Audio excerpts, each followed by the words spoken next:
بسم اللہ الرحمن الرحیم۔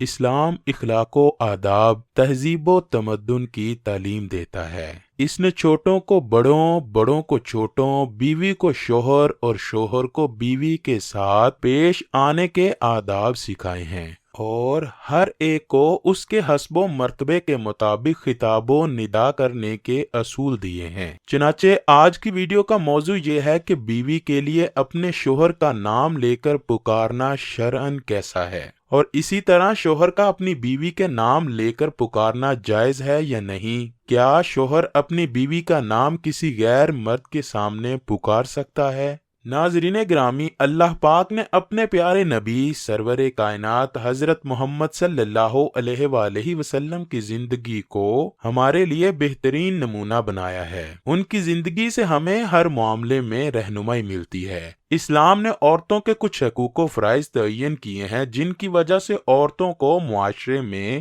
تحفظ اور مقام ملا ہے۔ حضور اکرم صلی اللہ علیہ وآلہ وسلم اور حضرت عائشہ رضی اللہ تعالی عنہا کے رشتہ ازدواج کے بارے میں بات کرتے ہیں کہ حضور اکرم صلی اللہ علیہ وآلہ وسلم انہیں کس نام سے بلاتے تھے، جس سے معلوم ہوگا کہ اپنی شریک حیات یعنی کہ اپنی بیوی کو کس نام سے پکارا جائے، یعنی کہ اس کے نام کے علاوہ کسی اور نام سے اسے پکارنا جائز ہے یا نہیں، اور اگر جائز ہے تو حضور اکرم صلی اللہ علیہ وآلہ وسلم حضرت عائشہ رضی اللہ تعالی عنہا کو کس نام سے پکارتے تھے۔ ناظرین گرامی، بعض لوگوں میں مشہور ہے کہ عورت اگر شوہر کا نام لے لے تو اس کا نکاح ٹوٹ جاتا ہے۔ یہ بالکل غلط ہے، بلکہ یہ بات لوگوں نے اس لیے گڑھ رکھی ہے کہ بیوی اس بات سے ڈرتی رہے اور شوہر کا نام کبھی نہ لے اور دب کر رہے۔ بخاری کی حدیث نمبر 1832 میں اس طرح روایت ہے کہ نبی کریم صلی اللہ علیہ وآلہ وسلم نے حضرت سلمان رضی اللہ تعالی عنہ اور حضرت ابو درداء رضی اللہ تعالی عنہ کی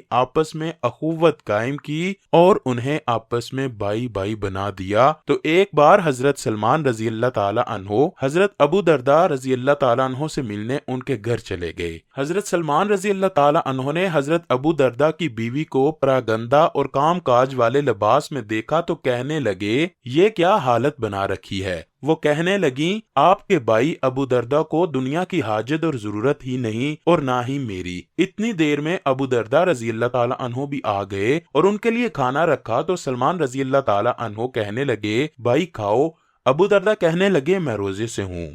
سلمان رضی اللہ تعالیٰ عنہ کہنے لگے، تم جب کھاؤ گے تو تب ہی میں کھاؤں گا۔ وہ بیان کرتے ہیں کہ ابو درداء رضی اللہ تعالیٰ عنہ نے کھایا اور جب رات ہوئی تو ابو درداء رضی اللہ تعالیٰ عنہ قیام کرنے لگے۔ سلمان رضی اللہ تعالیٰ عنہ نے کہا کہ سو جاؤ، تو وہ سو گئے۔ تھوڑی دیر بعد پھر اٹھے اور قیام کرنے لگے تو سلمان رضی اللہ تعالیٰ عنہ نے کہا کہ بھائی سو جاؤ۔ جب رات کا آخری پہر ہوا تو سلمان رضی اللہ تعالیٰ عنہ کہنے لگے، اب اٹھو اور قیام کرو۔ تو پھر دونوں نے نماز پڑھی اور بعد میں سلمان رضی اللہ تعالیٰ عنہ کہنے لگے، بلا شبہ تیرے رب کا بھی تجھ پر حق ہے اور تیری جان کا بھی تجھ پر حق ہے اور اسی طرح تیری بیوی کا بھی تجھ پر حق ہے، تو ہر حقدار کو اس کا حق ادا کرو۔ حضرت ابو درداء رضی اللہ تعالی عنہ نبی کریم صلی اللہ علیہ وآلہ وسلم کے پاس گئے اور یہ سب کچھ آپ سے ذکر کیا تو نبی کریم صلی اللہ علیہ وآلہ وسلم نے فرمایا، سلمان نے سچ کہا، تیری بیوی کا بھی تجھ پر حق ہے۔ دیکھا جائے تو کسی بھی حدیث یا تفسیر میں ایسی کوئی مستند روایت نہیں موجود کہ بیوی اپنے شوہر کا اور شوہر اپنی بیوی کا نام نہیں لے سکتا۔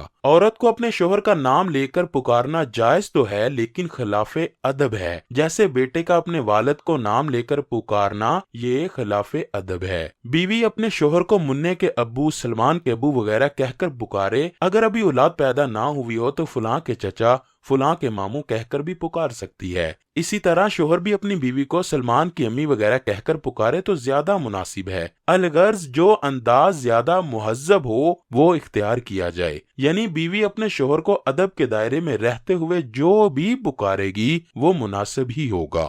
صدر الشرع میں یہاں تک لکھا ہے کہ عورت کے لیے یہ مکروہ ہے کہ وہ شوہر کا نام لے کر اس کو پکارے، لیکن اس بات کا تعلق بھی 100% آپ لوگوں کی تہذیب سے ہے، یعنی یہ بات اس پر منحصر ہے کہ آپ کون سے علاقے میں رہتے ہیں اور وہاں پر لوگوں کا کیا رواج ہے۔ اگر آپ کے ارد گرد لوگ ایسے ہیں کہ جو بیوی کے شوہر کا نام لینے کو برا سمجھتے ہیں تو پھر آپ بھی پابند ہیں، کیونکہ اگر ایسے علاقے میں آپ اس کے خلاف کریں گے تو آپ بے ادب کہلائیں گے۔ بہتر یہ ہے کہ بیوی اپنے خاوند کو نام لے کر نہ پکارے، اگرچہ نام لے کر پکارنا جائز ہے۔ بیوی کو چاہیے کہ خاوند کو پیار سے بلائے، اسی طرح بدلے میں خاوند بھی بیوی کو پیار سے پکارے۔ اس طرح دونوں کے مابین محبت بڑھے گی اور ان کا رشتہ مضبوط سے مضبوط تر ہوگا۔ لیکن یہ بات یاد رکھیے کہ بیوی اپنے شوہر کا نام لے سکتی ہے اور شوہر بھی اپنی بیوی کا، کیونکہ شرعاً اس میں کوئی حرج نہیں۔ رہا مسئلہ شوہر یا بیوی کا لوگوں میں نام لینا، تو گزارش یہ ہے کہ اس کے متعلق معاشرے میں لوگوں کی عادات اور عرف کو دیکھا جائے گا۔ بعض معاشروں میں تو اسے ناپسند کیا جاتا ہے، بلکہ بعض لوگ تو اسے قلت غیرت میں شمار کرتے ہیں، جبکہ بعض علاقوں میں اس بات کو ناپسند نہیں کیا جاتا۔ ناظرین گرامی، اپنی بیوی کو پیار سے پکارنا بھی نبی کریم صلی اللہ علیہ وآلہ وسلم کی سنت ہے، کیونکہ آپ صلی اللہ علیہ وآلہ وسلم حضرت عائشہ رضی اللہ تعالی عنہا کو پیار سے حمیرہ کے نام سے بھی بلاتے تھے، جس کے لفظی معنی ایک چھوٹا سرخی مائل رنگ ہے۔ لیکن علماء کا کہنا ہے کہ اتنا گورا رنگ جو سورج کی شعاؤں کی وجہ سے سرخی مائل ہو جائے، یعنی کہ اس کی وجہ سے حضور اکرم صلی اللہ علیہ وآلہ وسلم انہیں حمیرہ کے نام سے بلایا کرتے تھے۔ اللہ کریم مجھے اور آپ کو شریعت پر عمل پیرا ہونے کی توفیق عطا فرمائے اور ہمیں نبی کریم صلی اللہ علیہ وآلہ وسلم سے بے پناہ محبت عطا فرمائے۔